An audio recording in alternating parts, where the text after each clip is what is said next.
All those opposed, nay. Motion carries.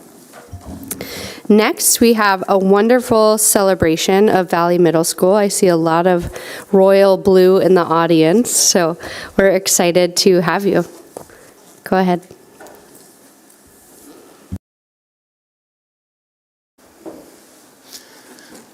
Well, good evening, ladies and gentlemen of the school board. Thank you for having us to celebrate our successes. I stand before you today with a lot of pride and excitement as we gather with some of our students and their families to share our work. Tonight's presentation is more than just a showcase. It's a celebration of our shared journey and commitment in education.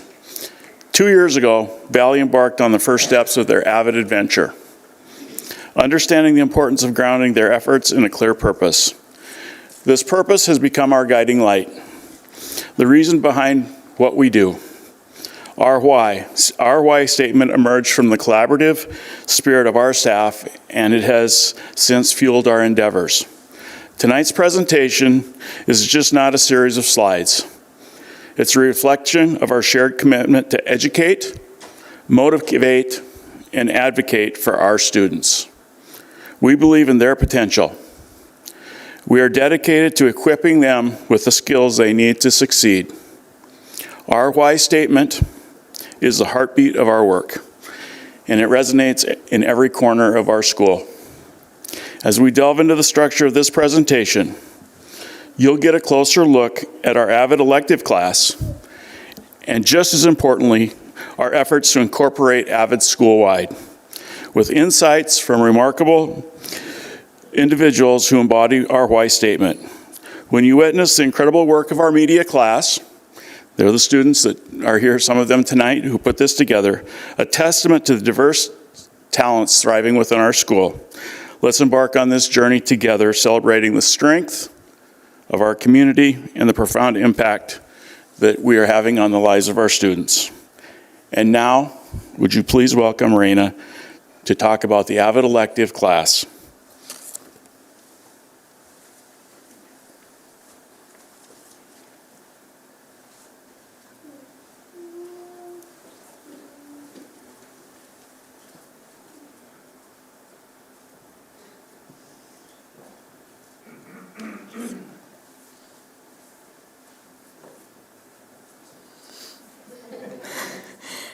Hello everyone, my name is Raina, and I am thrilled to share with you a glimpse into Valley's first AVID elective. A class that's not just about learning, it's about empowerment, collaboration, self-discovery, and preparing for the future. First and foremost, AVID is all about being student-driven. In our class, we are not just passive learners, we enrich our learning by having fun as well. AVID encourages us to set goals and navigate our academic paths with purpose. It's empowering to know that our voices matter and we can share our ideas with confidence. Now let's talk about collaboration, the best part of our class. We can understand that success isn't a solo endeavor. We use tutorial groups to help each other grow and learn. It takes trust to work together, and we're building that trust every day. AVID tutorials build understanding through teaching one another and working together. Intrinsic motivation is a crucial part of AVID. It's not just about getting good grades, it's about discovering the value found in our work. AVID teaches us to find the passion within ourselves, to be curious, and to embrace the process of learning. Being an AVID has made me work harder to complete my work and achieve my goals. And finally, AVID is future-focused. We are not just preparing for the next test or assignment, we're preparing for life beyond these classroom walls. AVID equips us with skills and mindset needed to tackle the challenges of the future. Whether it's college, career, or any other path I choose, AVID ensures that I am ready to meet the opportunities that come my way. In conclusion, AVID is not just a class, it's a community where we, the students, drive our education, collaborate for success, find intrinsic motivation, and focus on shaping a bright future. I'm excited to be a part of this incredible journey and invite you all to join us in celebrating the spirit of AVID. Thank you. And now please welcome Kirsten Brustad.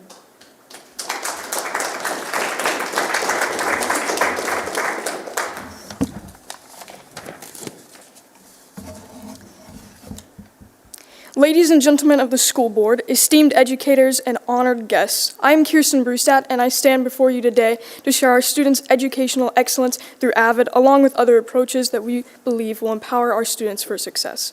Our commitment revolves around the following: Tier 1 instructional strategies, teacher training sessions, focus notes, Socratic seminars, and finally, binder and planner organization. All of these approaches ensure functional and effective education for all. I'd like to share a brief story with you relative to my education and experience with the approaches. Last year, when I was in 7th grade, I'm not in 9th grade. I had the most rigorous academic class I've ever taken in my life, which doesn't say much considering the fact that I'm literally in middle school, but the point is there. This class was Advanced Life Science with Mr. Newman. I have never been so challenged, and it honestly was the absolute best. I've also never created such quality work and absorbed so much information than I had in 7th grade with Mr. Newman. We engaged a lot with focus notes and Socratic seminars last year, which are student-driven methods of learning that, in my mind, really require students to think about what they're learning and synthesize information. I saw a great amount of success from students last year in Newman's, along with myself. In fact, I'm very confident that they are still killing it today. Also, I'm very thrilled to say that we are still focusing on these two methods school-wide. The benefits of Valley's holistic approaches are vast. We anticipate improved academic performance, enhanced critical thinking, and better organization skills among students. By preparing students for a lifelong journey of learning and magnificence in the present, Valley is setting the stage for success beyond the classroom, which is fundamental as middle school prepares us for our immersion into high school. Our approach is not just about academic instruction, it's about fostering partnerships. Collaboration between educators, students, and parents is crucial. We are a community, and we share responsibilities to create an environment where success is a collective effort. Together, we educate. Together, we learn. I firmly believe that through Tier 1 teacher training sessions, focus notes, Socratic seminars, and effective organization, Valley is not just educating our students. They're preparing us for a future where we can thrive and make meaningful contributions to our society. Let the learning and education at Valley become something much larger. Thank you. Please welcome Cody Fabian.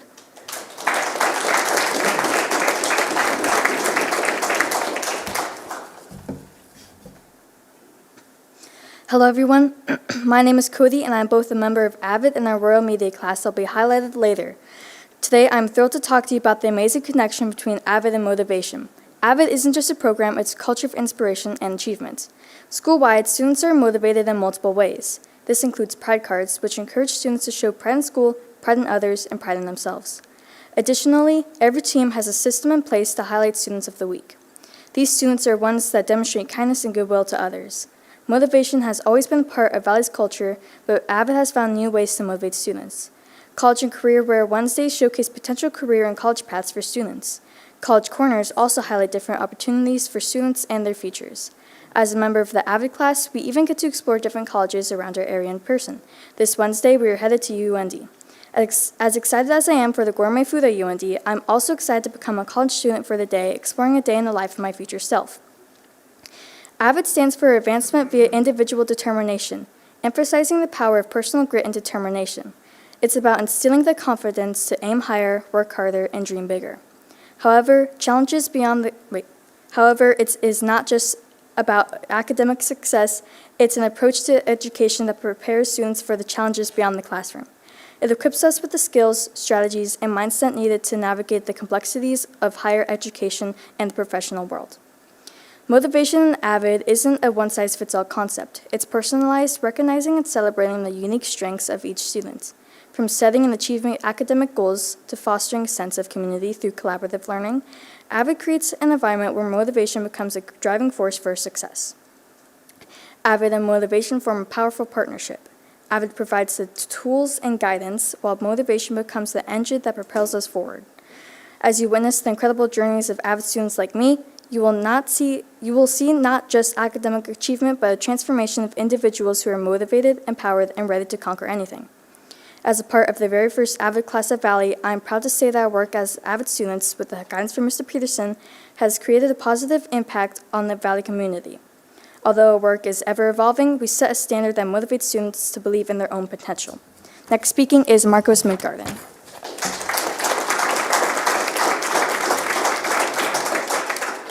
Hello everyone, I'm Marcos, and today I want to share a bit about my journey here in the AVID elective class. It's been quite a ride, and I can't help but reflect on the incredible people who have helped me along the way. First, a huge shout out to my coaches. As a four-sport athlete, they've been through the wins, the losses, and the moments in between. Their guidance on the field has taught me about teamwork, discipline, and hustle, skills that extend far beyond the game. Without their support, I wouldn't be the person I am today, and I certainly wouldn't have had the confidence to apply for the AVID elective class. Now, let's talk about the teachers, the ones who saw potential in me even on days I didn't see it in myself. They've been more than educators, they've been advocates, whether it was staying late to help with homework, offering words of encouragement, or simply being a listening ear. The teachers who showed me the power of advocacy. Teachers like Ms. Novatek, Mr. Newman, and Ms. Peak, who pushed me to my limits to help me grow. And here I am in the AVID elective class, a place where advocacy is not just a concept but a way of doing things.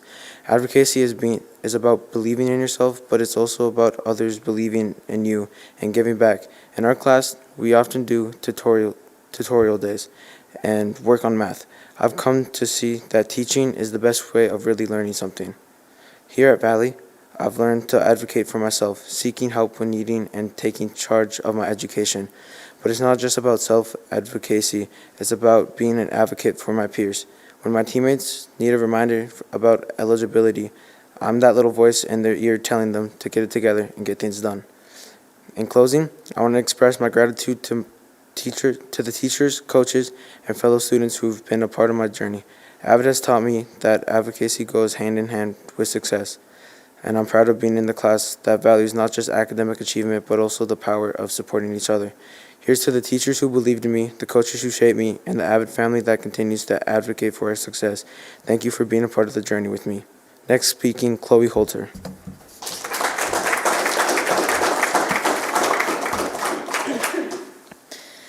Hello, my name is Chloe. The next two speakers and myself are a part of our Royal Media class.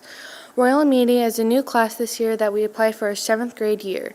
On our applications, we were asked what skills we possess that would make us good fits to represent the school. These skills include things like good collaborators, extensive editing skills, connected with many groups of students, and most important, an advocate for our students.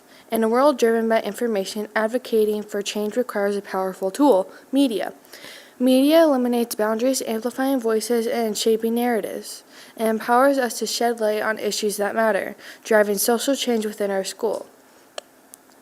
Through compelling stories, impactful visuals, or influential messages, media serves a tool for advocacy. Our media team are the champions of this work. Our goal is to create a better, more connected world. Starting with us, we leverage our platform to inspire, inform, and ignite positive changes at Valley. Next speaking is Palumi Federo.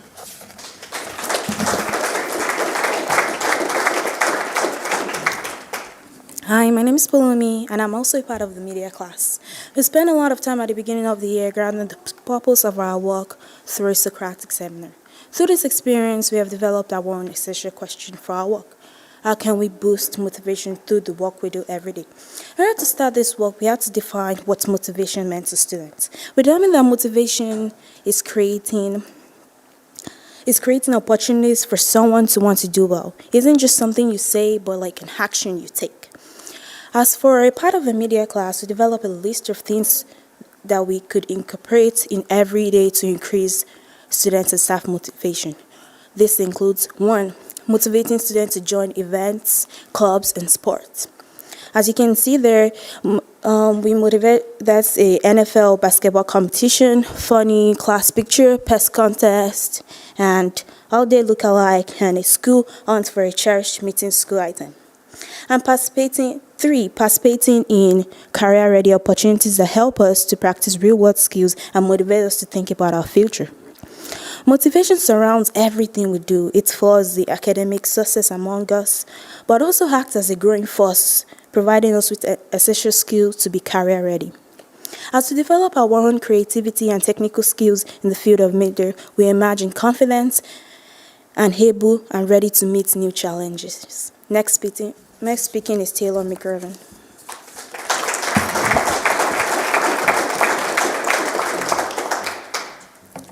Hello, everyone. My name is Taylor McGovern. Have you ever wondered how a school becomes more than just a place of learning? Let me tell you about our Everyday in Media class, where we don't just create content, we create community within our school. In this class, we become the driver in our school's success. Through Royal Media, we ensure that everyone has the tools they need to thrive, but it goes beyond academics. We're the thread that keeps the school connected. By developing interactive morning announcements, we create a system that starts everyone's day out with consistency, community, and charm. What makes the class extraordinary is that it's not just about news, it's about building a family. We educate, motivate, and advocate for one another. We set shining examples in our classes and proudly represent ourselves as the faces of Valley. We are not just classmates, we are family. We aren't just reporting news, we are recognizing and celebrating each other's successes. My peers care about what is happening in each other's lives, and that is what transforms a school into a true community.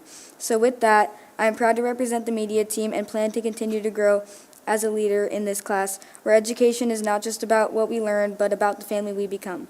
Speaking next is Mr. Newman.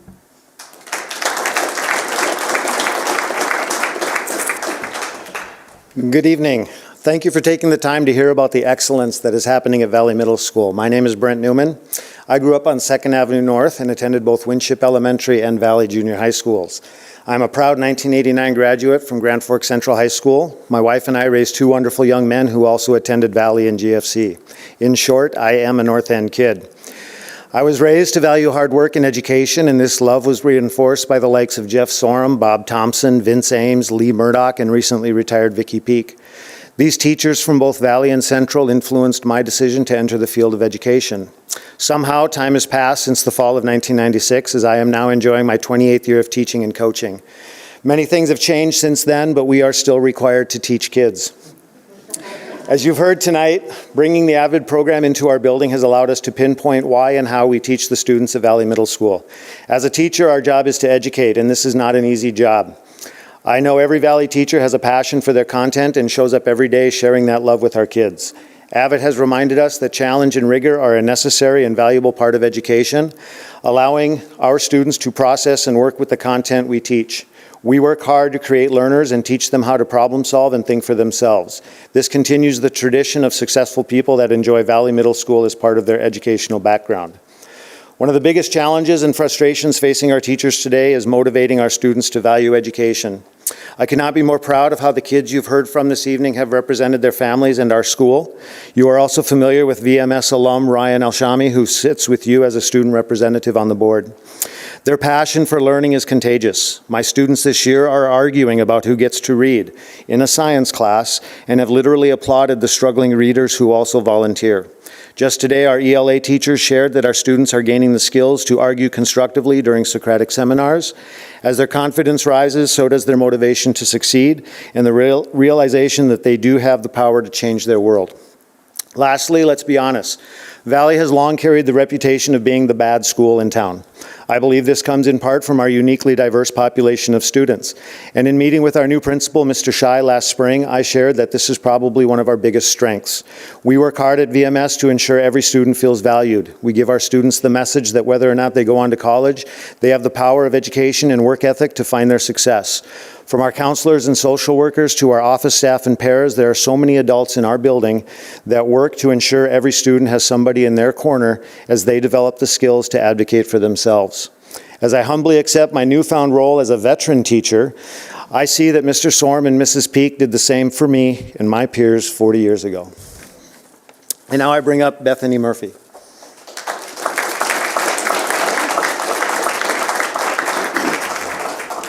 Good evening. My name is Bethany Murphy. I am a 23-year veteran para educator at Valley Middle School. I'd like to share with you what success at Valley looks like to me. At Valley Middle School, we strive to educate upon several pillars of characteristics, responsibility and caring being two of those pillars. The pillars of responsibility and caring go hand in hand with the success of our students and our school. Educators at Valley implement organizational strategies. They teach the importance of consistency and show new ways to learn and express ideas. We care about our students taking responsibility for advancing their education through their own personal determination and success. At Valley, Success looks like students setting their own personal goals to improve their penmanship, work habits, and then coming to me weeks later, beaming with pride to show me the improvements that they had made thus far because of their own determination. At Valley, success looks like students developing better habits, taking their own initiative on their own to write down the essential questions and learning goals. Then, when they didn't have those habits in the past. And finally, at Valley Middle School, success looks like a building with staff who are dedicated to educating, motivating, and advocating for our students to always do their best, show their royal pride, and most importantly, we want our students to believe in their own potential and know that they have the skills to succeed. It just takes some education, motivation, and determination to tap into the tools that we all have to be successful. And I am so thankful that I get to be a part of that at Valley Middle School. Thank you for your time.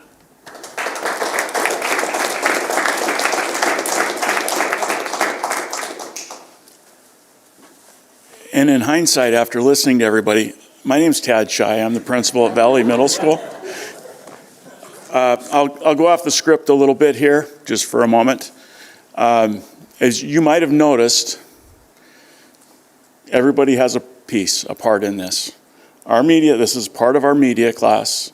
These students put this presentation together with the help of some of our educators. But this is truly a student-driven presentation. So we're going to share just a little bit of data from the Panorama and the AVID survey with you. If you would like to know more, our doors are open. Please stop by, call us. We can provide all kinds of numbers and things like that. So one of the things is, as you look at this, since last spring, our engagement went up 6%. And that's a very good, we're happy with that increase, but we are working to also continue to increase into the spring. But we just thought that's something important to share with you. Now, just 3 of the questions very quickly, and I know that you can read them, but you can see that some of the questions, how interested in your classes is up 5%, and also we're up 8% in how often you're focused on activities, all right, and we're up 8% in how eager you are to participate. So I think that's a very positive trend. It's not overwhelming, but it's a great advancement. And I do believe it is contagious with what we have going on. And so then our next piece that we'll share with you, this is the first time that our student advocacy survey was this spring, this fall. We were almost a full month into school. We had a 25-minute time during the middle of the morning that we were heavy on front-end loading AVID skills. And so as we were front-end loading the AVID skills, you can see on student agency where our students weighed in on different perceptions. Now, one thing is I talked to our staff just about how are we going to do this, how would this best be. I always go back, one of the questions I go back to is when I interviewed last spring, I was asked, how are you going to promote Valley Middle School, the students and staff? And my response was I'll just give the Cliff Notes version, but it was from within. And I believe that's where everything happens. The heartbeat of the school, you just listen to it. It's the 8th graders. The 8th graders were intentionally chosen because this is their 3rd year in the building. I really appreciate everything that they've done. So as you can tell, our journey is ongoing, and the commitment to our why statement remains unwavering. Together, and this is all of us, we'll continue to educate, motivate, and advocate for our students, fostering an environment where belief in one's potential is a catalyst for success. I'd like to thank you for being part of this incredible evening, and let us share our why statement that guides us into the future, filled with continued growth, learning, and shared accomplishment. By the way, it's a great day to be at Royal. You guys have a great night.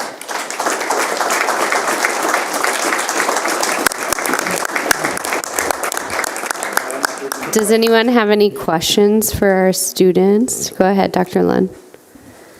Don't let the students go. A comment and then a question. Thank you, students, for your willingness to present. I've heard from lots of speakers, this is a very intimidating body to speak to, and for you to speak at your age and the way you did, thank you. In fact, in a past lifetime, I was the president of a health system that had 4,000 employees, and your speaking skills are way beyond mine ever was, so thank you. You have a bright future with that. One question for you, and you may have to think a little bit about this. Is there one thing that, with regards to AVID, that you wish you could have that you don't have right now? And you may have to think a little bit about that, and maybe somebody will also have a question or comments.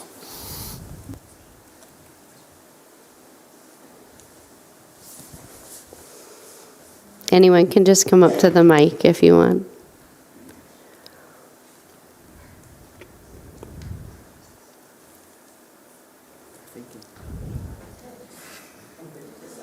Pop quiz. Yeah.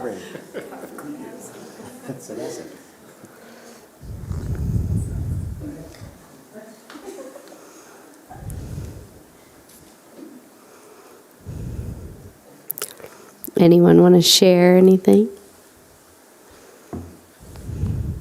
Okay. I have a feeling You can it'll be part speak of for their, him too if you want. So. it's going to be part of their tutorial discussion. I hear them Yeah. collaborating out there, so you can speak for them. Most of the students here tonight are in AVID, not all of them. They're all in media class. And so when you speak about the presentation, they were hand-selected to be in the media class. They were hand-selected. I mean, and part of it's just like how you're doing in some of your classes. And AVID has a process, an application process as well. And so everybody here was kind of volunteered to be here, but some of them, some kids, it just worked out that they got to speak tonight. I don't think they were planning on that, so I think this is a very practical application of what we have going on. I would like them as a group maybe to respond to your question maybe later with say an email or just a follow-up letter or something like that. I think that would be, because I think it would be more genuine coming from our students. Yeah. Thank you. Mm-hmm. Monty? I just have a comment. Thank you very much. Your presentation was wonderful, you guys, and your energy was we could almost feel it up here. So to Dr. Lund's point, thank you. You did a great job presenting. It takes a lot of courage to get up to a mic, and we could just feel your energy, and I bet you're doing all sorts of great things in the hallway and in the classroom every single day at Valley. So thank you very much for leading all of your peers. We know that Valley's in good hands, so thank you very much. Any other comments? I'll just say this. We were fortunate to have the community support a new Valley Middle School building, and I know that you all won't be able to have the luxury of being in the building, but not once did I hear anything about the physical space. I heard about the teachers, I heard about the students, but wow, what kind of legacy you are leaving. The stories that you shared and the work that you put in allowed the community to get behind it and not only support the good work that Valley's doing, but support it with a brand new school. So maybe you could also talk in a letter and email response about what you think a new school would do to help with kind of leaving your legacy for students too. So thank you very much. So we have, do you have something, Dr. Brenner? Yeah. Okay, go ahead. First of all, I want to thank the families for being here, supporting your kids in front of the board tonight. Thank you very much for being here. That means a lot to all of us sitting up here. And for the 7 students who spoke, I don't know what you're thinking about your career, whether it's military ready, career ready, or college ready, but I see 7 future Grand Forks Public School teachers in the audience tonight. And there will be a contract waiting for each of you in 8 years from now. And Mr. Newman, I want to thank you for your comments about North End Pride. And to President Flynn's comments about the new facility, when the committee got together to really think about what this new school would represent, what we heard over and over and over again from students and parents and staff from the Valley Middle School neighborhood, and actually from some other people who were selected at large, was this school needs to represent North End pride. And we heard that loudly and clearly tonight. So I want to thank all of you for being here. So we have a whole meeting that you're more than welcome to stay, but if you would choose to leave, we'll give you a minute to shuffle out. But thank you so much for presenting to us tonight.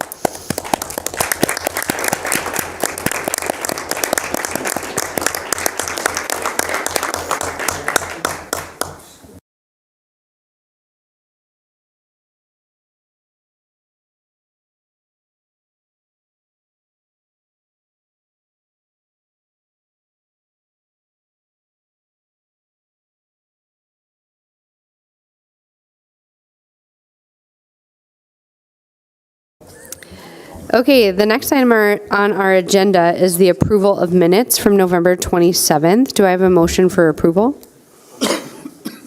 Motion by Jeff. Is there a second? Second by Josh. Assuming a roll call vote, all those in favor signify by saying aye. Aye. All those opposed, nay. Motion carries. We're now on to the public comments portion of our meeting. Are there any members of the audience wishing to speak that are not on the agenda? Okay. Now we are moving on to the superintendent's recommendations for discussion, safety and security update. Dr. Brenner. Thank you, Madam President. In the memo on page 31, it references two people from EAPC would be here this evening, Sean Sugden and Casey Hutton. But they have their whole team with them tonight, and we're very grateful for that. So I just want to make sure that everybody else knows that Chrissy Trowbridge is here, Emma Dietrich, and Don Mosman is here from the North Dakota Safety Council, who's collaborating with EAPC on safety and security measures within all of our campuses. And as a reminder for the listening audience at home, part of the May 16th past referendum, the $79 million referendum, included $18 million for safety and security, and EAPC were the architects selected under the RFQ process. And we've been real happy to meet with them already. So tonight, they're in our open meeting session. They're going to give a broad overview. There won't be any slides or video. But once we go into executive session, then there'll be a little more detail about safety and security measures. So might be a couple of people sitting at the table who we'll ask to excuse themselves. So sorry about that, Maggie and Brady. But with that, also Jonathan Elwine is here, our B&G director, and Daley Wilkinson, our safety and security officer, is here as well, and they would join us in executive session as well. So at this time, I would invite our representatives to the main microphone to kick things off, and then you can tell us when it's time to go into executive session. So Casey and Sean, thank you.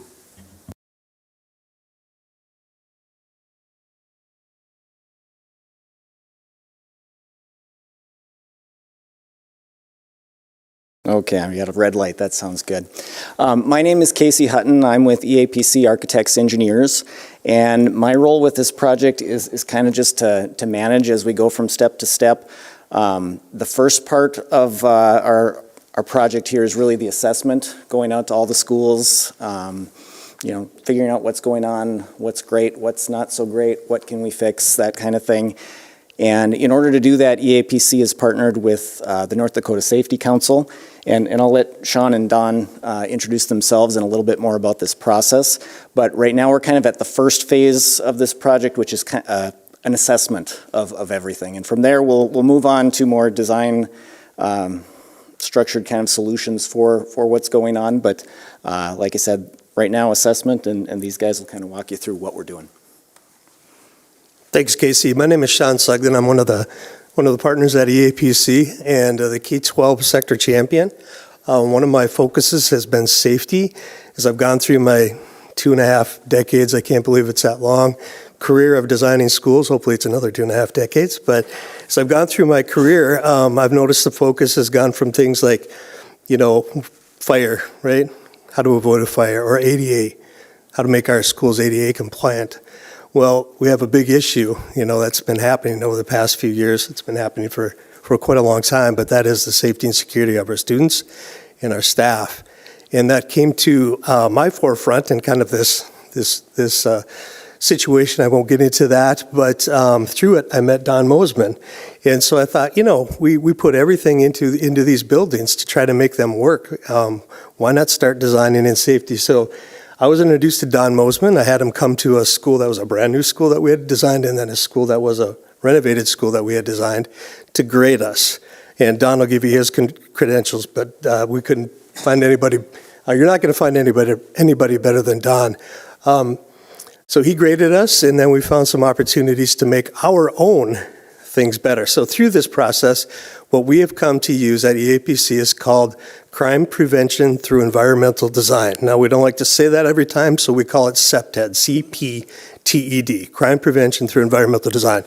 And that's what we do at EAPC. So what we come in, there's 4 parts of this. It's natural surveillance, it's territorial reinforcement, natural access control, and maintenance. And we're looking for all these things when we're going through these campuses.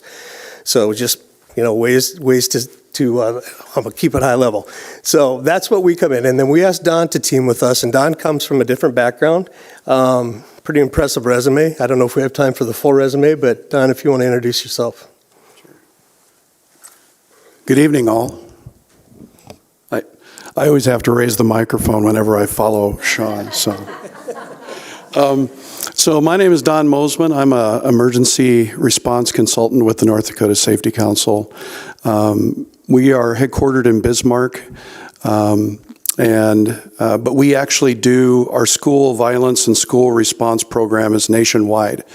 It's the only program in the United States that's been officially recognized by the U.S. Department of Homeland Security.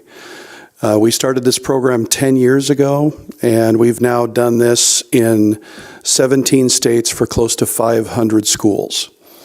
And my background is I was in the military for 7 years, and then I spent 20 years as a police officer in the Denver metro area.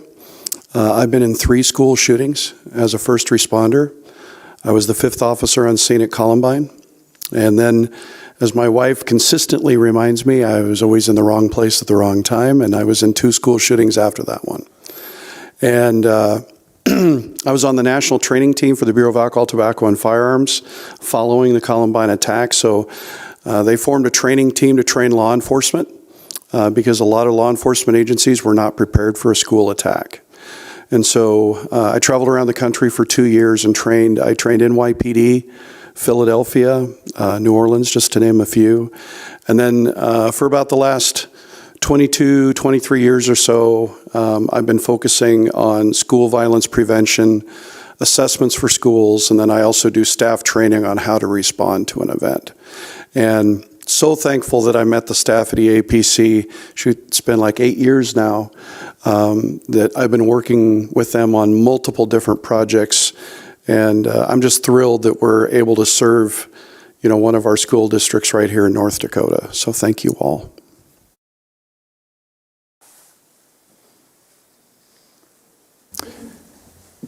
Based on the silence, it must be time for us to go into executive session so we can talk in more detail. Would that be accurate at this point? Yeah. Okay. I will turn it over to President Flynn to get us into executive session.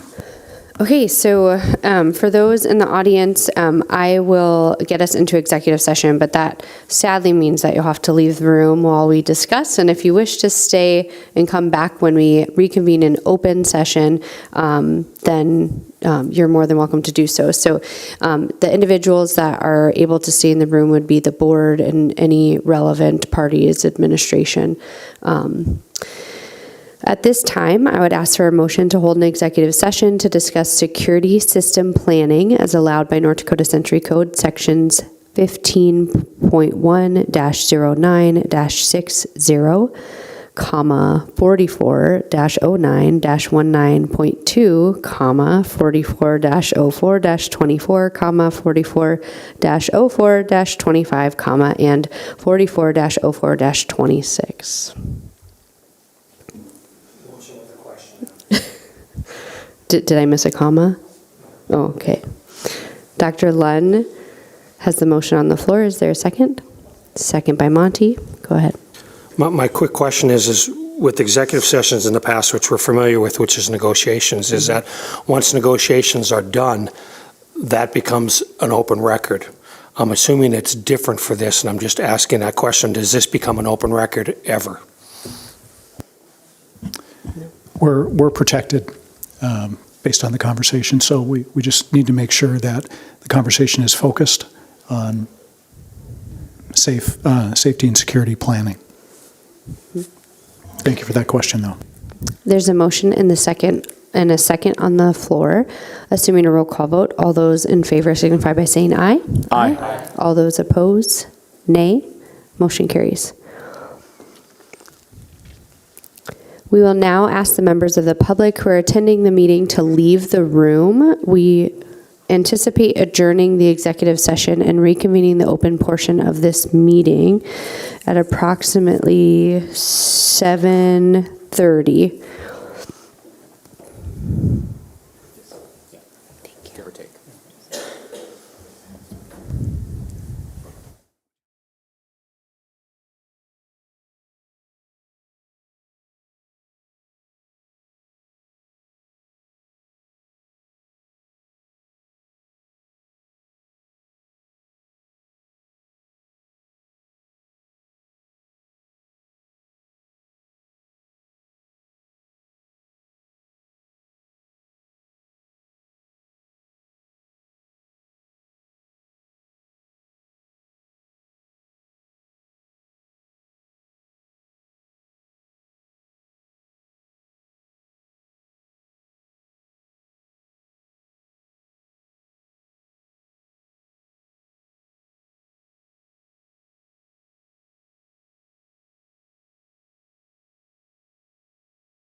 Monty.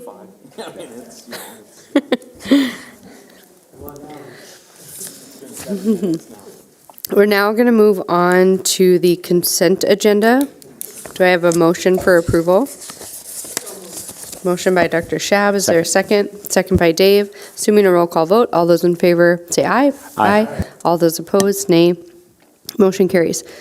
Item B is the teacher resignation and waiving of liquidated damages. Dr. Brenner? Thank you, Madam Chair. You can see on page 38, Teresa Wild has resigned, and by the way, her name should have another S in it, and Teresa. And her position is at the sales center, and her resignation would be the end of the workday on Friday, December 22nd, 2023. Due to circumstances and reasons remaining undisclosed, administrative recommendation is to approve her resignation and waive the liquidated damages associated with her resignation. Thank you. Okay, motion by Dr. Lund. Is there a second? Second by Jeff. Assuming a roll call vote, all those in favor signify by saying aye. Aye. All those opposed, nay. Motion carries. We'll now move on to consideration of curriculum proposal. Ms. Glatch? Thank you, Board Chair Flynn. So on page 39 of your packet, you can see the summary of the items that we discussed at the last board meeting at length, which was the curriculum review process that reviewed 16, which is a record since I've been here, 16 course proposals for the 24-25 school year. For the sake of brevity, I will take questions at the end, but you can see in the packet here that the deletion recommendation is for enriched chemistry A and B. That class is being replaced or recommended to be replaced with enriched physical science. Recommended for addition is enriched physical science A, enriched physical science B, graphic design 1, graphic design 2, digital photography and graphics, and then a slew of work-based learning experiences that you can see there on page 42 of the packet. Work-based learning and workplace learning, including career connections in the area specifically of agriculture, the area of business, family and consumer sciences. These are all separate courses. They are internship-based courses, as we discussed last time. Health sciences, information technology, marketing, technology and engineering, trade and industry. And the last is workplace readiness. There's also a recommendation to approve successful school and life skills. And the administrative recommendation is to approve the above course additions and deletion for the 24-25 school year. And I'm poised to take questions on any of the courses. Are there any questions? Do I have a motion for approval? Motion by Monty. Is there a second? Second by Dr. Shab.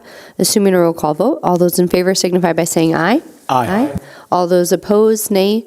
Motion carries. We'll now move on to item D, the Finance Committee report. Brandon? Yep. Chairperson Flynn, members of the board, I'm going to report back to you on the Finance Committee meeting that took place on November 28th. During that meeting, there were two topics discussed, Grand Forks Central Pool, and then also the consideration of Information Technology Manager position. I'll just walk through the first one, and then I'll hand it over to Dr. Brennan to cover the second one. The first one was an exciting conversation as it was just on the heels of the community referendum result for the new turf and aquatics facility. So that was much of the conversation here. We had opened the conversation just with a little bit of backstory that we're all familiar with, that we're really looking at losing access to the Hislop really as soon as July 2024. And that timeline has been talked about a couple of different ways, but that's what we're preparing for. Losing access there and needing to get access somewhere else. So there was a couple of different options really talked through. They're listed in the memo, including use of adjacent facilities like the Grand Forks Air Force Base Pool, the YMCA, Choice Health and Fitness, and even neighboring communities like Crookston's Pool. We talked through a temporary repair of Central Pool that would kind of give a timeline of 3 to 5 years with that anticipated expense of $500,000 to $1 million. And then lastly, a little bit of a new conversation was an approach to take the most efficient versus economically efficient approach to the pool, which was suggested to purchase a pool cover over the pool. So what the plan would be there is come this spring, fill the pool, test the recommissioning of that facility itself, and then plan to not start it up until as long as possible, and then put a pool cover on it. We just have some reason to believe through conversations with our partners, even at JLG, that may very well suffice to get us through until the new aquatics facility opens up. So these are just a number of conversations around that concept. Ultimately, the committee agreed to take that economic approach of saying, let's firstly try to remain within the Hislop pool as long as we possibly can, to let's test that recommissioning process for the pool, and three, be ready to pivot to that temporary fix of $500,000 to $1 million, but in that order. There was no specific action taken in that. It was more or less a conversation that kind of gave administration direction. So tonight there's not any action being requested of the full board on that subject, but I'd certainly welcome your comments and stand for any questions as well. I'm sure other Finance Committee members could add more to the conversation. Any questions or comments? Go ahead. The time frame for filling the pool and checking, because I mean, I assume you're looking for leaks, but then you also have all the mechanical stuff of a pool that's not been used for several years. So I'm assuming there may be parts that have to be replaced and stuff, and we're still shooting for July, if that's the possibility. Yeah, that's right. July is when they told us we can't be at the Hislop, and of course swimming really takes off in earnest in August. So we'd be, haven't figured an exact timeline. We discussed spring as far as commissioning, filling the pool, seeing what needs to be done, giving us enough time to have it ready by August. Any other comments or questions about the pool? Go ahead. Sorry, I just have a technical question, Brenda. Does recommissioning the pool, does that mean exactly what you've just spoken about, like filling it with water and seeing if it leaks or if it does?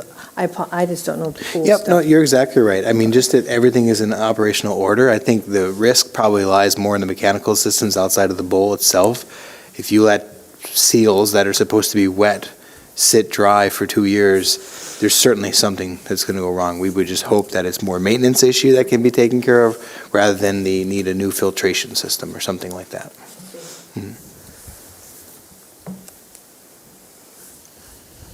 Okay. Do you want to talk about the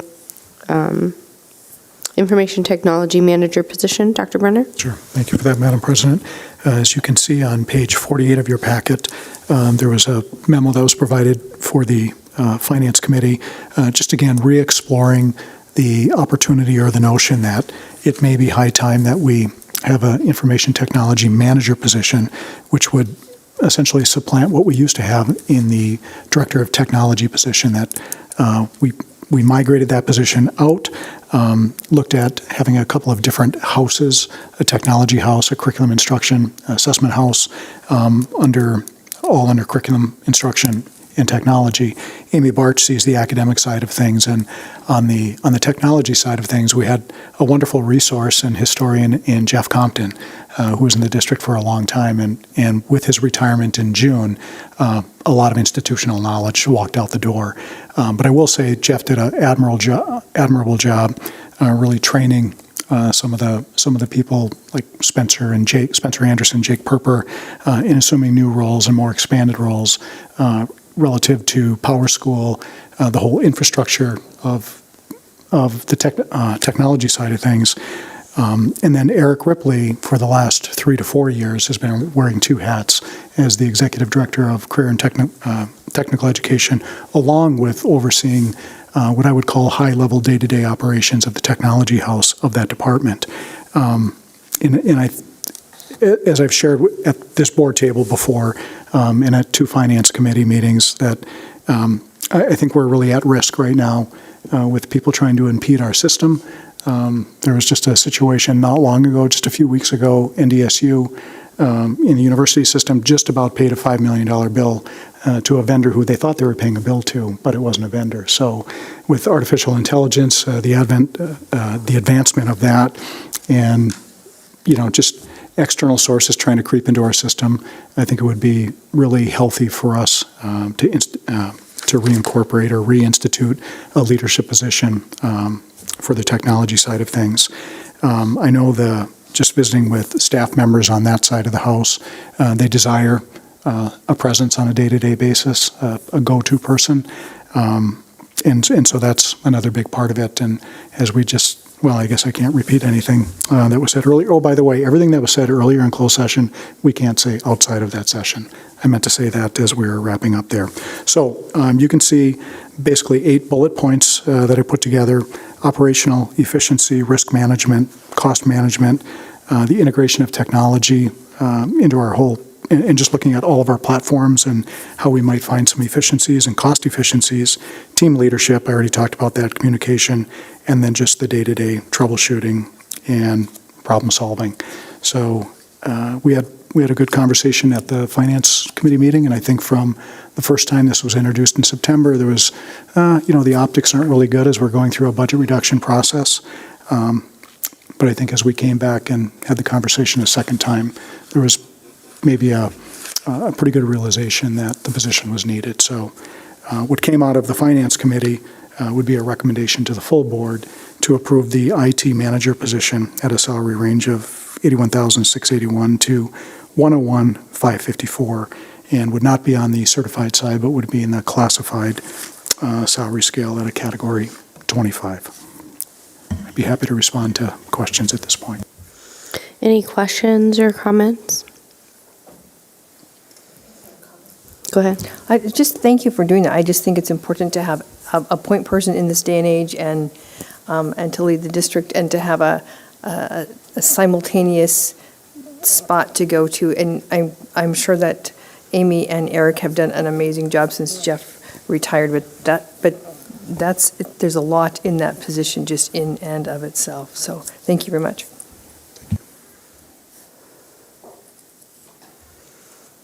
Okay. If there's no further questions, I'll seek a motion for approval of the recommendation. Okay. Motion by Dr. Lund, second by Jeff. Any discussion? Okay. Assuming a roll call vote, all those in favor signify by saying aye. Aye. Aye. All those opposed, nay. Motion carries. We'll now move on to the appointment to the Teacher Contract Bargaining Special Education Study Committee.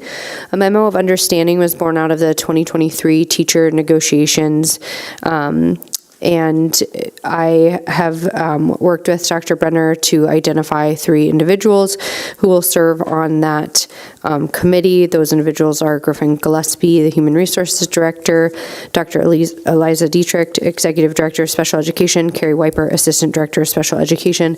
The memo is also attached at the back of what the role and function of that committee would be. So I am seeking a recommendation for approval of the above named personnel to serve on this committee. Motion by Dr. Shab, is there a second? Second by Monty. Assuming a roll call vote, all those in favor signify by saying aye. Aye. Aye. All those opposed, nay. Motion carries.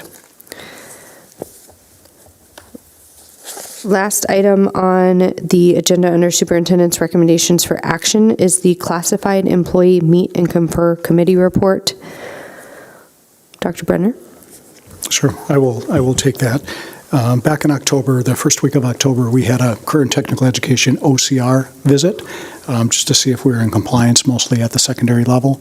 And the person who did all the compliance checking was really looking at our high school campuses and any supporting documents like staff handbooks, policies, et cetera. So his name was Michael, and he had 2 findings that had to do with the classified staff manual, personnel manual. One was to have a continuous notice of non-discrimination. We had our sexual harassment language in there, and the recommendation was to change that to the continuous notice of non-discrimination. So you'll see that that's been supplanted in the manual. We brought our our meet and confer committee back together and talked through that. It was a pretty short meeting. I think it was 8 minutes, and everybody approved that. The second recommendation from Michael was to make sure that our Title IX coordinator was named in the document with also a phone number and an email. And we've accomplished that as well. So those are two corrections or amendments that we made in the classified employee agreement, and we are looking for full board approval for that change. Do I have a motion for approval? Motion with a question afterwards. Dr. Lund, is there a second? Second. Dave?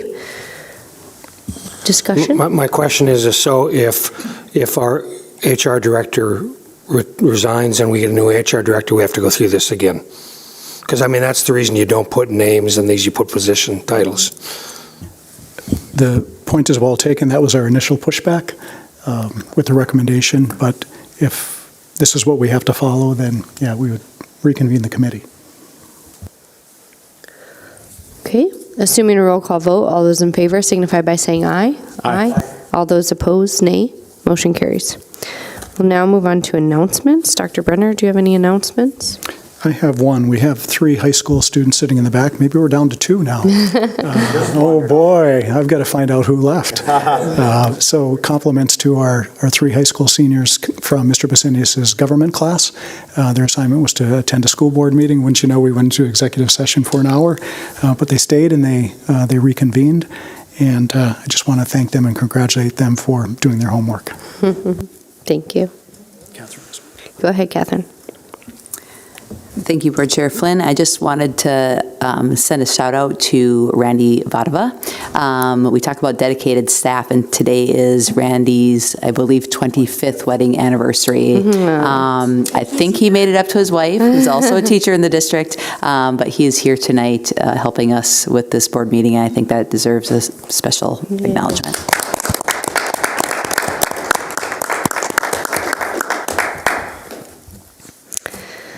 Okay, any other announcements? Go ahead. Next week on Wednesday, December 20th, Red River Student Council is hosting their pajama drive-through. So from 5 to 8, we're collecting new pajamas for all ages. So you just pull up to the loop off 17th Avenue and donate pajamas. So cool. This is a really silly question, and I'm not up this early anyway, but is this 5 to 8 a.m. or p.m.? PM. Okay, good. That's right. Someone doesn't have early kids waking him up. Grown and flown. One cat. Any other announcements? We had the opportunity, so as to attend an amazing experience at Winship Elementary. It was probably one of the coolest things I have ever been a part of. But I would want to just say thank you to anybody who's in the school district who's doing extra above and beyond things this season. When the gentleman from the National Security Council spoke about how dedicated our staff is, I think, I don't know if we express that enough. They are just truly amazing in so many ways. And so, especially at this time of the year, I wanted to give them a shout out. So, thank you. Yeah, it was pretty fun. Monty was there, myself, Dave, Bill. We got to help kids pick out presents. And then, did you go? No. That's okay. Josh, you did it too? Yeah. Monty popped out of the gift wrapping room. So it's always nice to be able to get into the schools and help them and see all the hard work they're doing. Board requests for future consideration. I was just going to say to that point, I tried to go into the wrapping room too, but my hip hop stylings were not appreciated. It was not wrapping, it was gift wrapping, and I was right back out into the gymnasium. Yeah. I would say this if Bill was here, but he said he couldn't go because he was colorblind, so he didn't know how to wrap the presents. So, any other future requests for consideration? Okay. School board meeting norms, how do we do? No one gets any coal in their stocking. I wasn't going to mention it. Well, okay. We are adjourned. Thank you.